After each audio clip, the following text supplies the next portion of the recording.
Hello everyone, how are you all? Welcome back to the class, guys. I hope you all are doing really great. And now we are moving forward in our practice sheet discussion of Ancient History Crash Course 2023. This is our lecture number 5. Over here, we are going to discuss questions on postmodern and Sangam age, guys. Now, before proceeding to the questions, I would just want to all of you to do an exercise that tell me what overall was happening during this particular time, guys. That is post-modern and Sangam period. What was going on in India at that particular time period? First of all, you tell me the time period. Post-modern time period, which I have told you in the class to remember also, that was 200 BCE to 300 AD. And Sangam, I told you to remember 300 BCE to 300 AD. Also, when you will make a beautiful India, you will see that at this particular point, the huge Mauryan dynasty was in decline and their position was taken up by Sunga dynasty, and after Sunga, Kanva came into picture. Now the details of it we have discussed. Just revise it once before attempting this practice sheet, guys. Also, you have always understood, you have always seen in history that whenever there will be less authoritative power in central India, there will be the more susceptible the northwestern borders will become. Like for example, during this time also you will see that there will be no hold of the centralized authority like Sunga Kanva. So over here you will see Indo-Greek invasions, you will see Saka's invasion, Parthian invasion, and Kushan's invasions. Regarding this in detail, we have seen in the lectures. I hope you must revising it. For the first time in Deccan India also, you will see that over here Satavahanas came into picture. They were controlling for the first time the Deccan area. Basically, when someone unites, someone control over the area, na, so a lot of basic feature, a unity sense comes over there here, right? So whenever you will see the whole Indian empire was ruled by someone, a sense of unity will become, right? So this was also happening, and simultaneously over here, Sangam age was flourishing in the form of Chera, Chola, Pandyas. This we got to know from Sangam literature, guys. Now, this was the overall idea which you all should have. And now we will move ahead with this particular knowledge, revise it once, and then we will move ahead. Now, before moving ahead, I would just request you all to check out our prelims crash course 2023. We have put on the demos. Try to see those demos, check out those demos. It will definitely give you an edge over your prelims preparation, guys, for 2023. Also, I am teaching over here ancient history. Like in the crash course, I am teaching ancient history. I have tried to make this ancient history a cakewalk for you. You will be keeping every facts, every detail, every personality, important scholars on your tips, guys. Right, let us move to the questions now. See the first question, guys. Try to solve the way I have told you. Pause the video, try to solve it on your own. By reading the question, try to accumulate, consolidate all the information you know about that topic, right? In that way, by these practice sheets, you are not only practicing but also consolidating all valuable information which you know about that particular topic, right? So first question, the most remarkable economic feature of post-modern period was the proliferation of crafts and trade expansion, right? As a result, guilds were gaining importance. This is 100% right. So this particular guilds, I hope you must be understanding, guilds are like cartel, present day cartel. What they are doing, they are setting some standards or rules over the different merchant of that particular product. They must be keeping the prices same also. They must be like giving some rules of conduct that they should follow this procedure. They must be passing on the craftsmanship. They must be giving them, lending them money also, right? So this guild was performing like that. So understand, leader of the guild was known as first statement Jetka. Now guys, even if you don't have this knowledge from this question, try to have the knowledge and write it down on your notes. So utilize practice sheets and test series like that whatever new information you are finding in these two particular things, you just add new information in your notes, right? So the leader of the guild was known as Jetka. 100% right. Guilds accepted permanent deposit. Yes, because guilds were working as banks. Guilds supported in public welfare activities. This is also right. Fourth one, all industrial activities were organized under their respective guilds. Now here they have written that all industrial activities. See, this cannot happen because industrial activities might be going on in several areas, right? So Most of the industrial activities were controlled by their respective guilds. This is right, but not all, guys, because few of the industrial activities were going on without their respective guilds. So fourth one is wrong. When you will do fourth one wrong, you are left with A and B, but you know 1 2 3 are correct, so you go with the B. Next question. With reference to Kanishka, now try to think about everything which we have read about Kanishka. Their fourth business council, their scholars in the court, the time period of Kanishka, Kushan dynasty, Cadphis's Wala point, Shaka era. Remember, try to remember all the points related to Kanishka. This way you will be revising again the whole Kanishka topics. Right? Now you see the statements, very easy question. Kushan coins were of the highest quality conformed to the weight standards of Roman coins. This is correct. Kanishka was the patron of Buddhist philosopher Ashwagosha. Right. Parsva, Vasumitra, 100% right. And also of Nagarjuna. Nagarjuna, I hope you remember, is responsible for the school known as Madhyamika. And this school basically functioned on the philosophy of Sunyata doctrine. And this Sunyata doctrine believes that everything has zero existence. Nothing has like any existence. Everything is zero, shunya. So nothing is having some existence. It is all transient in nature. Chhad bhar ke liye bas. Right. So which of the above correct are asked about? So 1 and 2 both are correct. Always mark this. UPSC plays this with this correct and incorrect, guys. Right. Let us move to the next question.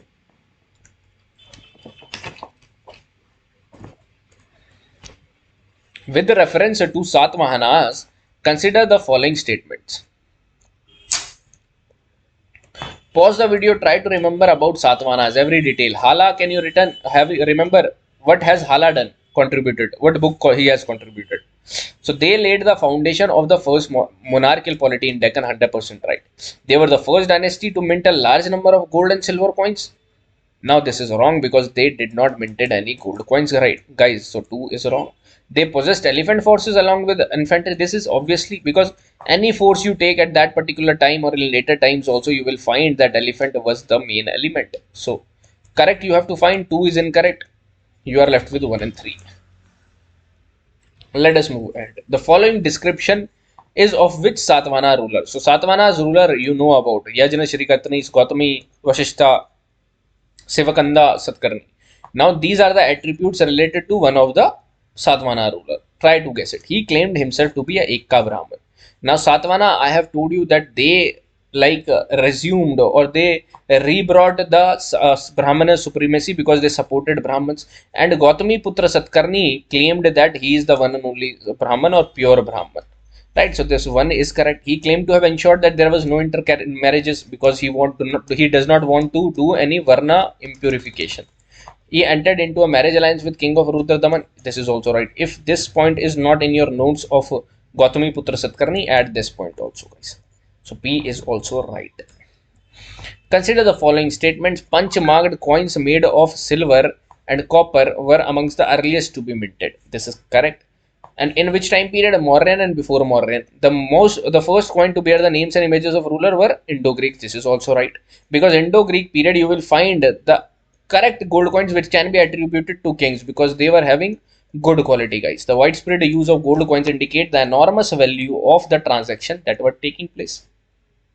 This was happening in the time period of Kushan's trade was flourishing. I have told you Kushan under Kanishk have controlled the Silk route also. So trade was flourishing. Third is right. You have to find the correct. 1, 2, 3 are correct. Move on to the next question, guys. With regard to coinage system. Now coinage system was primitive in that particular time period under Kushan Empire also. So silver coins struck by private agencies were allowed to circulate throughout the empire. Now you understand, whenever coins will be minted, it will be minted by the orders of